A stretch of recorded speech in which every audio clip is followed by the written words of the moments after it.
Hello मेरे 29 फरवरी वाले UP योद्धाओं, तो हो जाओ तैयार क्योंकि आज की इस वीडियो में मैं आपके लिए लेकर आया हूं क्लास 12 बायोलॉजी का एक वायरल पेपर। तो जितने भी हमारे स्टूडेंट 29 फरवरी को 12th बायोलॉजी का पेपर देने जा रहे हैं वो इस वीडियो को देखकर जाएंगे। और जो ये पेपर मैं इस क्लास में लेकर आया हूं ये 12th बायोलॉजी का एक वायरल पेपर है। 29 फरवरी को आपको ऐसे ही पेपर देखने को मिलेगा। देखिए स्टूडेंट, जो पेपर हम आपको बताते हैं वो गेस पेपर होते हैं, उसमें से बहुत सारे क्वेश्चन आपके एग्जाम्स में आएंगे। ठीक है, अब ऐसा नहीं है कि सेम टू सेम यही पेपर आ जाए। ठीक, ऐसा नहीं हो सकता कि एकदम एक भी क्वेश्चन चेंज ना रहे। मतलब हाँ, कुछ ज्यादातर क्वेश्चन आपके इस पेपर से आएंगे। तो अगर आपका भी टारगेट है कि इस बार हम बायोलॉजी में 70 लेकर आए तो इस वीडियो को शुरू से लेकर लास्ट तक देखना। इस पेपर को मैं सॉल्यूशन के साथ बताने वाला हूं। देखिए सारे क्वेश्चंस का मैंने सॉल्यूशन भी लिख रखा है, यहां आप देख सकते हैं। तो इसको मैं अभी सॉल्यूशन के साथ सबको मैं बताऊंगा, तो ध्यान से इस वीडियो को शुरू से लेकर लास्ट तक आपको देखना है। ठीक है, क्लास 12 बायोलॉजी वायरल पेपर, लगभग पूरे पेपर का मैं सॉल्यूशन भी दूंगा और बाकी के क्लासेस में आपको प्रोवाइड कराता रहता हूं, वो आपको रेगुलर मिलते रहेंगे। तो इस वीडियो को लाइक करना, चैनल को सब्सक्राइब करना। और अगर आप लोग एक दिन पहले भी इस पेपर को देख रहे हैं तो देख कर जाना, नहीं तो बाद में पड़ेगा पछताना। देखो क्लास 12 बायोलॉजी जीव विज्ञान, यहां पे आपको नाम अनुक्रमांक अपना लिखना होगा, यहां पे पेपर कोड लिखा रहेगा। ठीक है, जैसे आपने अदर का पेपर दिया हिंदी का, वैसे ही यहां पे भी पेपर कोड लिखा रहता है। समय आपके पास 3 घंटे 15 मिनट टोटल रहेंगे। पूर्णांक आपका 70 नंबर का रहेगा। ठीक है, अब इसमें कुछ खास नहीं है, अभी मैं जो बताऊंगा आपको इसमें से बहुत सारे क्वेश्चन आएंगे। मैं आपको एक आइडिया भी बताऊंगा किस चैप्टर से ज्यादातर क्वेश्चन आते हैं। और आपको यह भी पता है कि बायोलॉजी में जो लघु उत्तरीय प्रश्न है वो सबसे ज्यादा नंबर के आते हैं। सबसे पहले निर्देश प्रारंभ के 15 मिनट आपको प्रश्न पत्र पढ़ना है। सभी प्रश्न करना आपको अनिवार्य है। आवश्यकता अनुसार अपने उत्तरों की पुष्टि नामांकित रेखा चित्रों द्वारा कीजिए। मतलब जहां पे आपको फिगर बनाने को कहा जाए भैया फिगर बनाना है। चौथा, प्रत्येक प्रश्न के निर्धारित अंक उनके सम्मुख अंकित हैं। जो क्वेश्चन जितने नंबर का है वो उसके सामने दिया गया। सबसे पहले ऑब्जेक्टिव क्वेश्चन होगा और ऑब्जेक्टिव क्वेश्चन टोटल 4 नंबर का रहेगा क्योंकि 4 क्वेश्चन ही ऑब्जेक्टिव में होता है। सबसे ज्यादा नंबर के लघु उत्तरीय प्रश्न आते हैं लगभग 36 नंबर के भैया, तो इनको बिल्कुल भी मिस मत कीजिएगा। जितने भी लघु उत्तरीय प्रश्न है 3 नंबर वाले 4 नंबर वाले उनको तैयार कर लीजिए, ताकि 3 नंबर के ही शायद आते हैं, उनको तैयार कर लीजिए। ठीक है, देखो सबसे पहले बहुविकल्पीय प्रश्न आता है। फर्स्ट क्वेश्चन देखो, सही विकल्प चुनकर अपनी उत्तर पुस्तिका में लिखिए। का देखो क्वेश्चन नंबर का, पुनरावृत्त सिद्धांत को प्रतिपादित करने वाले वैज्ञानिक का नाम है। यानी कि पुनरावृत्त सिद्धांत को किसने प्रतिपादित किया, 1 नंबर का रहेगा। तो इसको हीकल जी ने प्रतिपादित किया था। चौथा ऑप्शन इसका सही होगा, ऑप्शन नंबर 4 जो है ये राइट होगा। ठीक है, खा देखो, एलन के नियम के अनुसार ठंडी जलवायु में रहने वाले स्तनधारियों में सामान्यता होते हैं। मतलब एलन के नियम के अनुसार जो स्तनधारी ठंडी जलवायु में रहते हैं उनमें क्या होता है सामान्यता। फर्स्ट है छोटे अंग और शरीर के उपांग, सेकंड है बड़े अंग और शरीर के उपांग, थर्ड है छोटे शरीर का आकार, फोर्थ है सभी अंग एवं उपांग समान आकार के होते हैं। नहीं, इसका राइट आंसर होगा छोटे अंग और शरीर के उपांग। ठीक है, फर्स्ट वाला ऑप्शन राइट होगा। मतलब एलन के नियम के अनुसार ठंडी जलवायु में रहने वाले जो स्तनधारी हैं वो छोटे अंग उनके होते हैं और शरीर के उपांग भी छोटे होते हैं। गा देखो, डीएनए खंडों की पहचान करते हैं। बताइए किस विधि द्वारा हम डीएनए के खंडों की पहचान करते हैं। डीऑक्सीराइबोन्यूक्लिक जो एसिड होता है उसके खंडों की हम पहचान करते हैं। फर्स्ट है नॉर्दर्न ब्लोटिंग से, सेकंड है सदर्न ब्लोटिंग से, थर्ड है वेस्टर्न ब्लोटिंग से, फोर्थ है इनमें से सभी। तो राइट आंसर होगा दूसरा, सदर्न ब्लोटिंग से। देखो डीएनए के खंडों की पहचान हम सदर्न ब्लोटिंग प्रोसेस द्वारा करते हैं। ठीक है, अगर डीएनए को खंडों में तोड़ दिया जाए। खाद्य श्रृंखला में मनुष्य है। हमारे लास्ट चैप्टर का क्वेश्चन है भैया पारितंत्र का, मतलब खाद्य श्रृंखला जो होती है उसमें मनुष्य का स्थान कौन सा है। फर्स्ट है उत्पादक का, सेकंड है अपघटनकर्ता का, थर्ड है उपभोक्ता का, फोर्थ है इनमें से कोई नहीं। तो हम लोग उपभोक्ता हैं, थर्ड वाला ऑप्शन आपका सही होगा। तो ऑब्जेक्टिव में टोटल 4 क्वेश्चन रहेंगे। ऑब्जेक्टिव काखा गाघा 4 नंबर आपको इसके लिए प्रोवाइड कराया जाएगा। ठीक है, अब ऑब्जेक्टिव तो हमारा हो गया। अब चलते हैं जो हमारा निश्चित उत्तरीय प्रश्न आता है, मतलब 1-1 नंबर के डेफिनेट टाइप के क्वेश्चन आते हैं, डेफिनेशन टाइप के। देखो निश्चित उत्तरीय प्रश्न ये भी 1-1 नंबर के रहेंगे। टोटल 5 क्वेश्चंस रहेंगे, 5 मार्क्स आपको दिए जाएंगे। बहुत छोटे छोटे क्वेश्चन रहेंगे, बहुत कम शब्दों में आपको लिखना होगा। ठीक है, देखिए अब देखिए स्टूडेंट, हमारा जो नेक्स्ट क्वेश्चन है ये निश्चित उत्तरीय क्वेश्चन होता है, ठीक है। इसमें दूसरे का देखो क्या है, मेंडल ने अपने प्रयोग के लिए कितने लक्षणों का चुनाव किया, किन्हीं 4 लक्षणों के नाम लिखिए। मतलब मेंडल ने अपने प्रयोग के लिए कितने लक्षणों का चुनाव किया था, ठीक है। जैसे उन्होंने मटर के पौधे पर अपने प्रयोग किए थे, तो उन्होंने 7 लक्षणों का टोटल चुनाव किया था, किन्हीं 4 लक्षणों को आपको लिखना है, ठीक है। तो ऐसे आप लोग लिख दीजिएगा। देखिए यहाँ पे निश्चित उत्तरीय का वाला आंसर, मेंडल ने अपने प्रयोग के लिए 7 जोड़ी विपर्यासी लक्षणों का चुनाव किया। मैं आपको 4 बता देता हूं। सबसे पहला है पुष्पों का रंग। देखो जो मटर का पौधा होता है उसके पुष्प का रंग जो है बैगनी, ये प्रभावी के अंतर्गत आता है, ठीक है, तथा सफेद जो है ये अप्रभावी होता है। मतलब बैगनी रंग का अगर पुष्प है तो ये प्रभावी होगा, और जो सफेद रंग का पुष्प है ये अप्रभावी होगा, ठीक है। दूसरा है बीज का रंग। देखो आप लोगों ने देखा होगा मटर हरा भी होता है, और जब वो सूख जाता है तो पीला हो जाता है, ठीक है। तो हरा जो है वो प्रभावी होगा तथा पीला जो है वो अप्रभावी होगा। तीसरा है पौधे की लंबाई। पौधे की लंबाई पर भी डिपेंड करता है। देखो लंबा अगर है तो प्रभावी है, तथा बौना जो है वो अप्रभावी होगा। चौथा है बीज का आकार, गोल प्रभावी होता है एवं झुर्रीदार अप्रभावी होता है। तो 4 लक्षण मैंने आपको यहाँ पे बता दिए, ठीक है। तो ये आपका निश्चित उत्तरीय प्रश्न हो जाएगा। इसका खा वाला क्वेश्चन देखो क्या है, न्यूक्लियोटाइड में पाई जाने वाली 2 शर्कराओं के नाम सूत्र सहित लिखिए। 1 नंबर आपको इसके लिए मिलेगा। तो देखो यहाँ पे न्यूक्लियोटाइड में पाई जाने वाली 2 शर्करा, एक तो राइबोस शर्करा, इसका फॉर्मूला होता है C5H10O5, ये राइबोस शर्करा है। दूसरा है डीऑक्सीराइबोस शर्करा, इसका फॉर्मूला होता है C5H10O4। देखो राइबोस शर्करा जो है ये राइबोन्यूक्लिक अम्ल यानी कि आरएनए में पाई जाती है। डीऑक्सीराइबोस शर्करा जो है ये डीऑक्सीराइबोन्यूक्लिक अम्ल यानी कि डीएनए में पाई जाती है, ठीक है। तो न्यूक्लियोटाइड में पाए जाने वाले 2 शर्कराओं को मैंने आपको बता दिया। अब घ वाला देखो, लैक्टिक अम्ल किण्वन के बारे में लिखिए। लैक्टिक अम्ल किण्वन, ठीक है। तो थोड़ा सा इसमें लिख दीजिएगा, ज्यादा बड़ा नहीं, मैंने बड़ा लिख दिया। ऐसा कंपलसरी नहीं है, हो सकता है कि यही क्वेश्चन आपके 2-2 नंबर वाले में आ जाए, ऐसा होता है, ठीक है। ऐसा जरूरी नहीं है कि 1 नंबर वाला 1 ही में आएगा, वो 2 में भी आ सकता है और 2 नंबर वाला 1 नंबर में भी आ सकता है। तो देखो लैक्टिक एसिड बैक्टीरिया लैक्टिक अम्ल उत्पन्न करके दूध को दही में बदल देता है, ठीक है। जो लैक्टिक एसिड बैक्टीरिया होते हैं वो लैक्टिक अम्ल क्रिएट करके दूध को दही में बदलते हैं। आपने सुना होगा दूध को दही में बदलना, ठीक है। ये दूध की शर्करा लैक्टोज, देखिए दूध में एक शर्करा पाई जाती है लैक्टोज, उसको ये लैक्टिक एसिड में बदलता है, ठीक है। जो लैक्टिक एसिड बैक्टीरिया है वो दूध में पाई जाने वाली शर्करा लैक्टोज को लैक्टिक एसिड में बदल देता है, ठीक है। लैक्टिक अम्ल दूध की प्रोटीन केसीन को जमाकर दही में परिवर्तित कर देता है। मतलब जो लैक्टिक अम्ल है वो दूध में हमारे एक प्रोटीन केसीन पाया जाता है, उस केसीन को जमाकर दही में परिवर्तित कर देता है।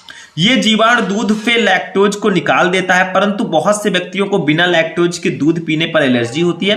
ये जीवाणु महत्वपूर्ण विटामिन B12 उत्पन्न करते हैं तथा ये सड़ाने वाले जीवाणु व हानिकारक सूक्ष्म जीवों की वृद्धि को रोकते हैं, ठीक है। तो यही है आपका लैक्टिक अम्ल का किण्वन, इसके बारे में थोड़ा जान लिया हमने, ठीक है। अंगा नंबर देखो, आनुवांशिकी अभियांत्रिकी में उपयोगी किन्हीं 2 एंजाइमों के नाम तथा कार्य लिखिए। मतलब आनुवांशिकी अभियांत्रिकी में उपयोगी किन्हीं 2 एंजाइम और उसका कार्य आपको बताना है। तो देखिए अंगा नंबर क्वेश्चन होगा, पहला एंजाइम है प्रतिबंधन एंडोन्यूक्लियज एंजाइम, ठीक है। ये जो है प्रतिबंधन एंडोन्यूक्लियज एंजाइम को आणविक कैंची भी हम लोग कहते हैं। आपने सुना होगा, अगर आणविक कैंची पूछा जाता है आपको तो लिख दीजिए प्रतिबंधन एंडोन्यूक्लियज एंजाइम को आणविक कैंची कहते हैं। ये डीएनए के भीतर विशिष्ट स्थलों पर ही डीएनए को काटता है। देखो प्रतिबंधन एंडोन्यूक्लियज एंजाइम जो है ये डीएनए को खंडों में काटता है, इसीलिए इसको आणविक कैंची बोलते हैं। देखो कैंची का कार्य होता है काटना, ठीक है।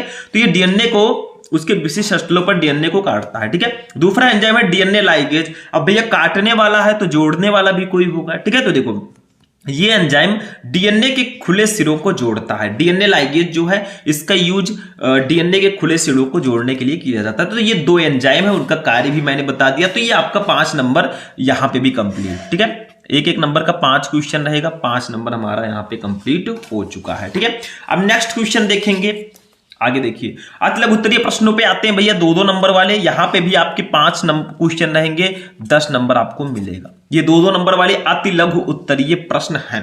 ठीक है, इसमें मैं ज्यादा आंसर नहीं बताऊंगा। एक क्वेश्चन और है डीएनए तथा आरएनए में अंतर, इसका आंसर मैं भी बताऊंगा। बाकी के मैं क्लासेज आपको दे रहा हूं, वहां से आप इसका आंसर बड़ी आसानी से देख सकते हैं। ठीक है, मेरा पर्पस है कि आप जाने पेपर कैसा आएगा, किस प्रकार से आता है, किस चैप्टर से ज्यादा क्वेश्चन होते हैं। जो लघु उत्तरीय प्रश्न अभी हम देखेंगे वो किस चैप्टर से ज्यादातर आते हैं, सब कुछ अभी हम जानेंगे। टेंशन मत लो, अभी ट्रेलर है, पिक्चर अभी बाकी है। तीसरे का देखो, क्रॉसिंग ओवर पर टिप्पणी कीजिए। क्रॉसिंग ओवर क्या होता है, काफी इंपॉर्टेंट क्वेश्चन है। ठीक है, देखो डीऑक्सीराइबोस शर्करा क्या है, इस शर्करा की अणु संरचना बनाइए। देखिए ये हमारे चैप्टर 4 वंशागति, चैप्टर 5 वंशागति का आणविक आधार चैप्टर का क्वेश्चन है। डीऑक्सीराइबोस शर्करा क्या होती है, इस शर्करा के अणु का संरचना आपको बनाना है। देखो अनुकूली विकिरण क्या है, इसके किन्हीं 3 कारणों का उल्लेख कीजिए। ये हमारे जैव विकास चैप्टर का क्वेश्चन है, काफी ज्यादा इंपॉर्टेंट है कि अनुकूली विकिरण क्या होता है। ठीक है, ये बहुत इंपॉर्टेंट है। देखो क्राई प्रोटीन्स क्या है, उस जीव का नाम बताइए जो इसे पैदा करता है। मनुष्य इस प्रोटीन को अपने फायदे के लिए कैसे उपयोग में लाता है, 2 नंबर। ये भी अंगा नंबर। ऊर्जा के पिरामिड की मुख्य विशेषता क्या है, 2 नंबर। ये पारितंत्र चैप्टर का क्वेश्चन है। ठीक है, तो ये आपके 5 क्वेश्चन रहेंगे, 2-2 नंबर के, 10 नंबर आपका कंप्लीट। अब आते हैं लघु उत्तरीय प्रश्नों पर, 3-3 नंबर वाले। ये काफी ज्यादा इंपॉर्टेंट है। टोटल 36 नंबर के क्वेश्चन लघु उत्तरीय आते हैं। देखो 4 का आवृत बीजी में नर युग्मोद्भिद का संक्षिप्त विवरण दीजिए। आवृत बीजी पौधों में नर युग्मक का उत्पादन कैसे होता है, ये आपका चैप्टर 1 जो है पुष्पी पादपों में लैंगिक जनन, ये उसी चैप्टर का क्वेश्चन है और काफी ज्यादा इंपॉर्टेंट है। देखो शुक्राणु जनन क्या है, संक्षेप में शुक्राणु जनन की प्रक्रिया का वर्णन करो। तो आपका जो चैप्टर नंबर 2 है मानव जनन, इसमें शुक्राणु जनन और अंडाणु जनन 2 टॉपिक बहुत इंपॉर्टेंट है। 3 नंबर में भी आते हैं और 5 नंबर में भी आते हैं। देखो मनुष्य में यौन संबंधी उत्पन्न रोगों के लक्षण बताइए भैया। जो मनुष्य में सेक्सुअल ट्रांसमिटेड डिजीज होते हैं, यौन संबंधी रोग, इसके बारे में आपको बताना है कि कौन कौन से रोग हो सकते हैं। ठीक है, और कैसे इसको रोका जाए। ठीक, देखो पक्षियों में लिंग निर्धारण किस प्रकार होता है, 3 नंबर का। तो यहाँ पे 4 क्वेश्चन रहेंगे, 3-3 नंबर के, 12 नंबर आपका कंप्लीट। अब यहाँ पे थोड़ा सा आपको दिमाग की यूज करना है। देखो यहाँ पे जो हमारे चारों क्वेश्चन है किस चैप्टर से है। पहला क्वेश्चन 1st चैप्टर, दूसरा 2nd चैप्टर, तीसरा हमारा है 3rd चैप्टर और चौथा है 4th चैप्टर। ठीक है, तो यानी कि स्टार्टिंग के जो 4-5 चैप्टर हैं उनसे 3 नंबर वाले क्वेश्चन आने के चांसेस बहुत ज्यादा हैं। लेकिन अभी तो सिर्फ 12 नंबर के हमने लघु उत्तरीय प्रश्न देखा, अभी और भी है। देखो ये डीएनए तथा आरएनए में अंतर लिखिए। What is difference between DNA and RNA, इसका आंसर मैं बता देता हूं। देखो डीएनए तथा आरएनए में अंतर क्या होता है, मैंने इधर डीएनए भैया को लिखा है, इधर आरएनए को लिखा है। फुल फॉर्म तो आपको पता ही होगा, deoxyribose nucleic acid and ribose nucleic acid. First देखिए डीएनए में डीऑक्सीराइबोस शर्करा पाई जाती है। देखो डीएनए है, नाम इसका है डीऑक्सीराइबोस न्यूक्लिक एसिड, तो डीएनए में जो है ये डीऑक्सीराइबोस शर्करा पाई जाती है। आरएनए में राइबोस शर्करा होती है, जबकि आरएनए में राइबोस शर्करा होती है। ये पहला डिफरेंस है दोनों में। ठीक है, ये अंतर है। दूसरा थायमीन नाइट्रोजन बेस होता है। देखो डीएनए में एडेनिन, ग्वानिन, थायमीन, साइटोसिन पाया जाता है। ठीक है, 4 नाइट्रोजन निछार। और इसमें क्या होता है, थायमीन के स्थान पर यूरेसिल नाइट्रोजन बेस होता है। मतलब इसमें एडेनिन, ग्वानिन, साइटोसिन और यूरेसिल पाया जाएगा। ठीक है, थायमीन नहीं पाया जाएगा। तो डीएनए में थायमीन पाया जाएगा, आरएनए में थायमीन की जगह पर यूरेसिल पाया जाता है। ठीक है, तीसरा देखो अणु 2 लंबे कुंडलित तथा एक दूसरे के पूरक सूत्रों का बना होता है। इसमें जो अणु होते हैं वो 2 लंबे कुंडलित और एक दूसरे के अणु पूरक होते हैं। मैंने आपको बताया था, थोड़ा सा मैं समझा देता हूं। देखिए यहाँ पे डीएनए की संरचना कुछ इस प्रकार से होती है, आपने देखा होगा। ठीक है, ऐसे अभी नहीं पूरा हुआ है, ये कुछ इस प्रकार से होती है ना। तो ये द्विकुंडलित होता है। देखो अणु 2 लंबे कुंडलित तथा एक दूसरे के पूरक सूत्रों का बना होता है। इसमें क्या होता है, अणु में केवल एक ही सूत्र होता है, मतलब एक ही पाया जाएगा, जो मैंने 2 बताया था। ठीक है, चौथा देखो ये आनुवांशिक पदार्थ है। डीएनए एक आनुवांशिक पदार्थ है और कोशिका में होने वाली क्रियाओं पर आरएनए द्वारा नियंत्रित करता है। तो डीएनए एक आनुवांशिक पदार्थ होता है। ठीक है, जेनेटिकल मटेरियल, और कोशिका में होने वाली क्रियाओं पर आरएनए द्वारा नियंत्रण करता है। चौथा इसमें देखिए यह आनुवांशिक पदार्थ नहीं है और प्रोटीन संश्लेषण में विशेष योगदान देता है। आरएनए जो है ये प्रोटीन संश्लेषण में काफी ज्यादा अपना योगदान देता है। ये कुछ विषाणुओं में ये आनुवांशिक पदार्थ के रूप में भी होता है। हाँ, कुछ वायरसेस हैं जिसमें आरएनए जो है वो आनुवांशिक पदार्थ के रूप में भी पाया जाता है, कुछ ऐसे वायरस हैं। ठीक है, पांचवा देखो ये केवल केंद्रक में क्रोमैटिन सूत्रों में ही पाया जाता है। डीएनए जो है ये केंद्रक में क्रोमैटिन सूत्रों में ही पाया जाता है। ये केंद्रक के केंद्रकीय द्रव्य में, केंद्रिक और कोशिका द्रव्य में भी पाया जाता है। ठीक है। 6 नंबर, द्विगुणन के द्वारा अपने समान नए अणु उत्पन्न करता है। इसमें रेप्लिकेशन का एक गुण पाया जाता है, अपने ही समान दूसरे डीएनए का उत्पादन ये कर देता है रेप्लिकेशन के द्वारा, द्विगुणन के द्वारा, ठीक है। इसमें देखिए द्विगुणन का गुण नहीं पाया जाता। इसका निर्माण डीएनए अणुओं के द्वारा लिप्यंतर से होता है, मतलब डीएनए अणुओं के लिप्यंतर से आरएनए का निर्माण होता है। तो मैंने आपको 6 सबसे इंपॉर्टेंट डिफरेंस बताए, ये 6 डिफरेंस आपको बिल्कुल से याद होने चाहिए कि आखिर what is the difference between deoxyribose nucleic acid and ribose nucleic acid, ठीक है। तो ये आपका डिफरेंस होता है दोनों में। 6 मैंने बता दिए, इसको याद रखिएगा। आगे बढ़ते हैं नेक्स्ट। देखो, मानव एवं कपि में समानताएं और असमानताएं लिखिए, जैव विकास चैप्टर का क्वेश्चन है, ठीक है। ये दोनों चैप्टर, और देखिए इसके बाद पुनर्योगज प्रोटीन पर टिप्पणी कीजिए। घा है घरेलू उत्पादों तथा औद्योगिक उत्पादन में सूक्ष्म जीव का महत्व लिखिए, मतलब हमारे घरेलू उत्पादन में या औद्योगिक उत्पादन में सूक्ष्म जीव किस प्रकार उपयोगी है। ये मानव कल्याण में सूक्ष्म जीव चैप्टर का क्वेश्चन है। तो इसमें भी हमने देखा कि जो 2 क्वेश्चन है ये हमारे स्टार्टिंग के 7 चैप्टर के अंतर्गत आते हैं। तो मैं ये कह सकता हूं थोड़ा सा अपनी तरफ से कि जो स्टार्टिंग के जो लघुत्तरीय प्रश्न है 6 क्वेश्चन, वो आपके आएंगे चैप्टर 1 से चैप्टर 7 तक, सबसे ज्यादा ऐसा चांसेस है, ठीक है। और जो उसके बाद के क्वेश्चन है वो आपके चैप्टर 8 से लेकर चैप्टर 13 तक आने के चांसेस बहुत ज्यादा है। देखो, अब ये हमारा 3-3 नंबर का 4 क्वेश्चन यहां पे भी हो गया, 12 नंबर यहां भी कंप्लीट, लेकिन अभी सिर्फ 24 नंबर का लघुत्तरीय प्रश्न हुआ है। अब फिर से 3-3 नंबर के 4 क्वेश्चंस दिए जाएंगे। देखो ध्यान से, प्लाज्मिड्स क्या होते हैं, प्राणियों के जीवन में इनकी उपयोगिता का वर्णन करो, 3 नंबर का। खा देखो, पुनर्योगज डीएनए तकनीक की सहायता से इंसुलिन का उत्पादन हम कैसे कर सकते हैं, 3 नंबर। ये सब आपके, ये जो क्वेश्चंस हैं ये आपके जैव प्रौद्योगिकी सिद्धांत व प्रक्रम चैप्टर का क्वेश्चन है। जैव प्रौद्योगिकी एवं उसके अनुप्रयोग, ये चैप्टर जो है बायोटेक्नोलॉजी, बहुत इंपॉर्टेंट चैप्टर है, तो इसके बारे में पढ़ना है। गा देखो, सहोपकारिता जिसको हम परस्परता कहते हैं, उदाहरण देकर आपको समझाना है। घा, वन्य जीव की परिभाषा लिखिए, इसके संरक्षण की 2 प्रमुख विधियों का वर्णन कीजिए। तो आपका यहां पे भी 4 क्वेश्चंस रहेंगे, 3-3 नंबर के भैया, 12 नंबर यहां पे भी। तो हमने देखा कि 12 नंबर मिलाकर 36 नंबर के सिर्फ लघुत्तरीय प्रश्न होंगे।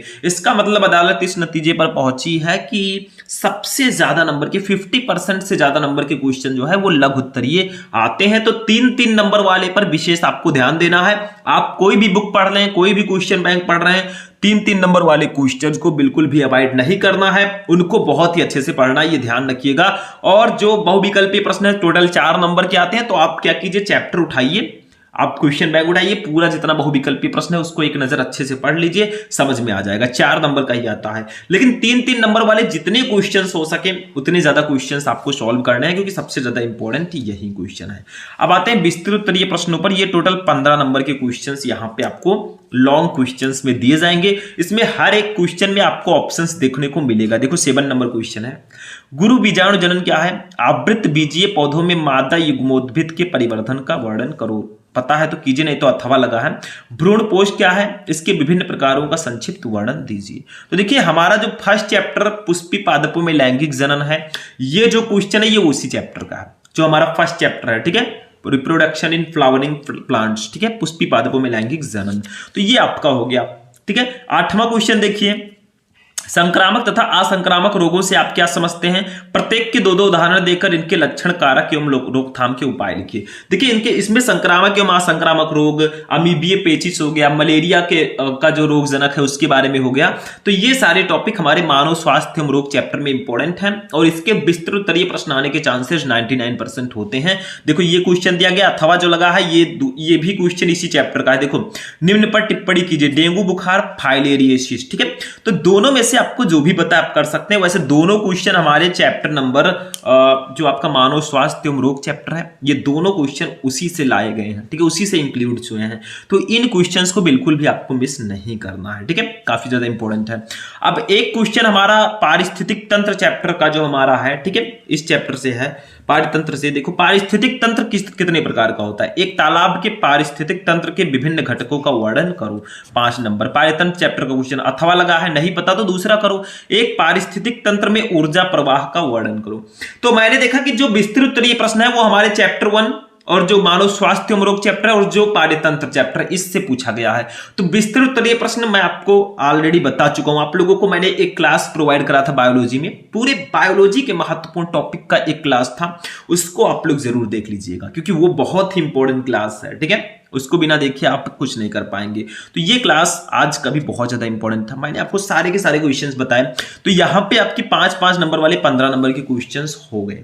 तो हमने देखा कि जो हमारा पूरा क्वेश्चन पेपर है वो किस प्रकार से आता है। मैंने बताया कि लघु उत्तरीय प्रश्न जो है वो आधा तो आपके चैप्टर 1 से 7 तक आएंगे, मतलब सेम प्रोसेस है, आधा आधा आएगा, और ज्यादातर आपके चैप्टर 1 से चैप्टर 8 के अंतर्गत आते हैं, ये ध्यान रखिएगा। तो यहां पे हमने देखा कि हमारा 4 नंबर का ऑब्जेक्टिव क्वेश्चन था टोटल, 5 नंबर का निश्चित उत्तरीय प्रश्न था, ठीक है, 10 नंबर का आपका था अति लघु उत्तरीय प्रश्न, उसके बाद में 12 नंबर यानी कि 36 नंबर, 12 + 12 + 12 36 नंबर का विस्तृत उत्तरीय प्रश्न, सॉरी लघु उत्तरीय प्रश्न था, और 15 नंबर का विस्तृत उत्तरीय प्रश्न। टोटल जोड़िए कितना हुआ, 12 12 12 36 हो गया, 36 और 4 40 45 और 10 55 और 15 670 नंबर का आपका पूरा पेपर यहाँ पे फिनिश होगा, ठीक है। अगर आप लोग चाहते हैं कि मैं ऐसे ही आपको जितने भी टॉपिक्स मैंने इसमें बताए जिसका सॉल्यूशन मैंने नहीं दिया है उसको मैं अलग से क्लासेस में आपको प्रोवाइड करा सकूं, तो इस वीडियो को ज्यादा से ज्यादा लाइक करना, चैनल को सब्सक्राइब करना। ऐसे ही मैं आपके लिए क्लासेस लाता रहूंगा जब तक बोर्ड एग्जाम नहीं हो जाते, ठीक है। बाकी आप लोग 3-3 नंबर वाले पर विशेष ध्यान दीजिएगा, मैं पहले से ही कह रहा हूं, और 3 नंबर वाले क्वेश्चंस मैं भी आपको बताऊंगा, टेंशन फ्री रहिए। तो आज का क्लास यहीं पर फिनिश होगा, मिलेंगे हम नेक्स्ट वीडियो में नेक्स्ट टॉपिक के साथ, तब तक के लिए जय हिंद।